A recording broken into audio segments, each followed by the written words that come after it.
Hi guys, I am Apoorva. Welcome back to my YouTube channel MP successors. और आज की इस वीडियो में हम बात करने वाले हैं कंप्यूटर की क्लास 15 के बारे में। तो यहाँ पर हमारी प्रीवियस 14 क्लासेस हो चुकी हैं, वो आप प्लेलिस्ट में जाकर देख सकते हैं।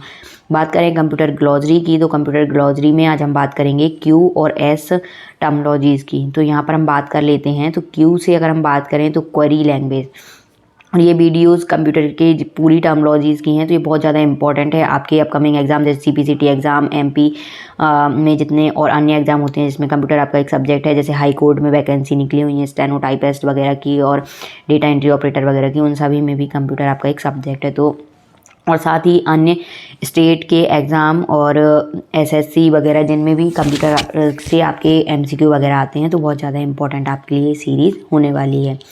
बात कर लेते हैं क्यू की। तो यहाँ पर है क्वेरी लैंग्वेज। तो क्वेरी लैंग्वेज क्या है? तो कंप्यूटर में प्रयुक्त भाषा जो उपयोगकर्ता को परीक्षा ऐप आपके लिए लेकर आया है मध्य प्रदेश हाई कोर्ट में, जो अभी तत्कालीन वैकेंसी निकली हुई हैं उनके लिए बेस्ट टेस्ट सीरीज़। ये टेस्ट सीरीज़ आपको बहुत ही रीजनेबल प्राइस में अवेलेबल रहेगी, और इसमें फ्लैट 15 फुल लेंथ टेस्ट हैं जो हिंदी इंग्लिश दोनों मीडियम में अवेलेबल हैं। और अगर आप परीक्षा ऐप की टेस्ट सीरीज़ ज्वाइन करते हैं तो यहाँ पर अभी फ्लैट 50% का डिस्काउंट चल रहा है। अगर आप कूपन कोड यूज़ करते हैं MSUCCESS50 यानी M सक्सेस 50, तो आपको फ्लैट 50% का डिस्काउंट सभी टेस्ट सीरीज़ पर अवेलेबल रहेगा। अन्य टेस्ट सीरीज जैसे मध्य प्रदेश सीपीसीटी एग्ज़ाम और ग्रुप 2 सब ग्रुप 4 और मध्य प्रदेश में जितनी भर्तियां निकलती हैं सभी के लिए, एमपी पुलिस वगैरह के लिए टेस्ट सीरीज़ अवेलेबल हैं। आज ही आप परीक्षा ऐप को डाउनलोड करें और टेस्ट सीरीज़ को ज्वाइन करें। आवश्यकता अनुसार सूचना प्राप्त करने की सुविधा प्रदान करता है, वो क्वेरी लैंग्वेज कहलाता है। नेक्स्ट है यहाँ पर कि क्विक फॉर्मेट क्या है? तो स्टोरेज उपकरणों को कम समय में फॉर्मेट करने की व्यवस्था जिसमें सूचनाएं बनी रहती हैं, वो क्विक फॉर्मेट कहलाता है। नेक्स्ट यहाँ पर बात करें तो यहाँ पर आर अल्फ़ाबेट से है यहाँ पर। तो यहाँ पर है रैंडम एक्सेस मेमोरी, ठीक है, कि रैम जिसका शॉर्ट फॉर्म क्या है RAM, रैंडम एक्सेस मेमोरी। तो ये क्या है? तो ये सभी लोग जानते हैं कि मेमोरी का ये एक प्रकार है जिसमें सूचना पुनः प्राप्त करने में लगा समय सूचना की स्थिति पर निर्भर नहीं करता है, ठीक है। इसका फुल फॉर्म आपको याद रखना है। नेक्स्ट बात कर लेते हैं कि रीड क्या है? तो मेमोरी से डाटा या सूचना को पढ़कर उसे सीपीयू में भेजना रीड कहलाता है। नेक्स्ट है रीड हेड क्या है? तो किसी डिस्क ड्राइव का वह भाग जो मेमोरी से डाटा को पढ़ने के लिए प्रयुक्त होता है, वो रीड हेड कहलाता है। नेक्स्ट यहाँ पर हम बात करें तो है यहाँ पर रीड ओनली मेमोरी। तो ये क्या है? एक इलेक्ट्रॉनिक मेमोरी उपकरण जिसमें संग्रहित सूचना विद्युत सप्लाई के बिना भी बनी रहती है तथा इसमें परिवर्तन नहीं किया जा सकता है, ये रीड ओनली मेमोरी यानी रोम कहलाती है, ठीक है। क्या होता है? इसमें सूचना विद्युत सप्लाई के बिना भी बनी रहती है और परिवर्तन इसमें मतलब चेंज नहीं किया जा सकता, तो ये होती है रोम। बात करें आगे हम रियल टाइम प्रोसेसिंग की, तो ये क्या है? तो प्रोसेसिंग का एक प्रकार जिसमें तुरंत परिणाम प्राप्त किया जा सकता है रियल टाइम प्रोसेसिंग कहलाता है, यानी RTP, ठीक है। इन सब के भी आपको ये शॉर्ट फॉर्म याद रखने हैं। बात करें आगे कि रीबूट क्या है? तो कंप्यूटर को ऑफ कर पुनः ऑन करने की प्रक्रिया रीबूट कहलाता है, ये भी इम्पॉर्टेंट है। नेक्स्ट है रिकवर क्या है? तो नष्ट की गई फाइल या डाटा को पुनः प्राप्त करना रिकवर कहलाता है। और रीबूट क्या होता है? कंप्यूटर को ऑफ कर पुनः ऑन करने की प्रक्रिया रीबूट, और रिकवर जो फाइल हमने डिलीट करी हैं और फाइल या डाटा को पुनः प्राप्त करना। नेक्स्ट है रीडू क्या है? तो पूर्व में समाप्त किए गए निर्देशों के प्रभाव को पुनः लाना रीडू कहलाता है। नेक्स्ट है रजिस्टर क्या है? तो CPU से लगा उच्च गति वाला भंडारण इकाई जो अंतरिम परिणामों और आवश्यक अनुदेशों को अस्थायी तौर पर संग्रहित करता है, वो रजिस्टर कहलाता है।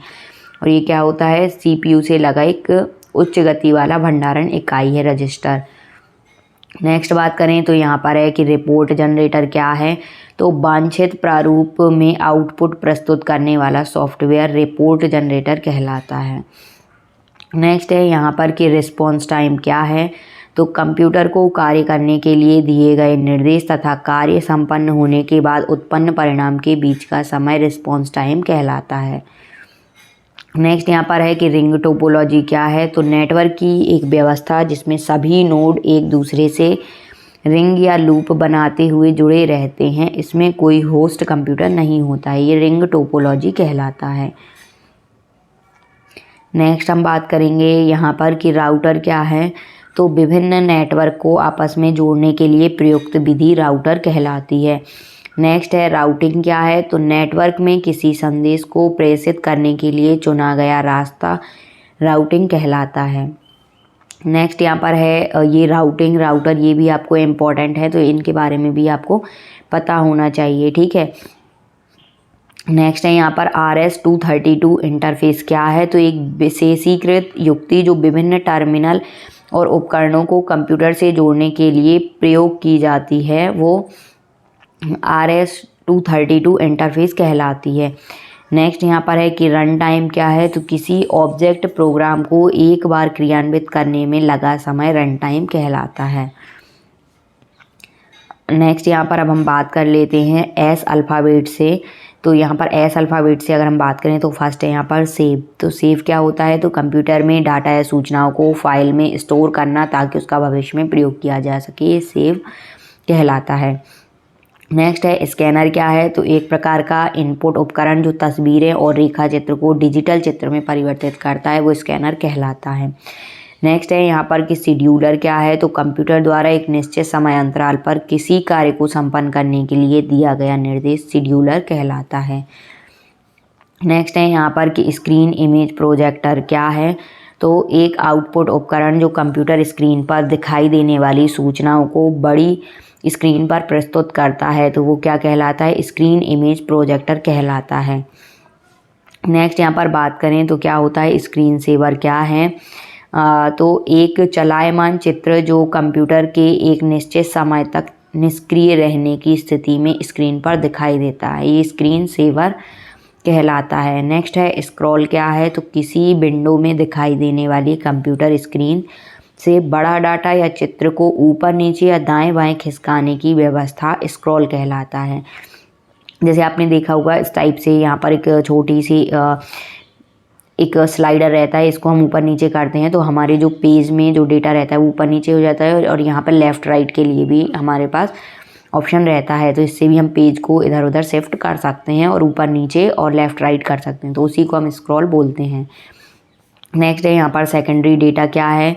तो किसी उद्देश्य के लिए एकत्रित डेटा जिसका उपयोग किसी अन्य स्रोत के रूप में किया जा रहा हो, वो सेकेंडरी डेटा कहलाता है। नेक्स्ट है अब सेकेंडरी मेमोरी क्या है। बात करें सेकेंडरी मेमोरी की, तो एक स्थायी मेमोरी जो CPU से सीधे जुड़ा नहीं रहता तथा कंप्यूटर बंद कर देने पर भी डेटा नष्ट नहीं होता है, तो ये कहलाती है सेकेंडरी मेमोरी, ठीक है। नेक्स्ट हम यहाँ पर अगर बात करें कि सेक्टर क्या है, तो मेमोरी डिस्क की सबसे छोटी इकाई जिस पर डेटा को लिखा जाता है वो सेक्टर कहलाता है, ठीक है। नेक्स्ट यहाँ पर है सर्च इंजन। सर्च इंजन भी बहुत इंपॉर्टेंट है, ये टर्म आपको अच्छे से याद रखना है।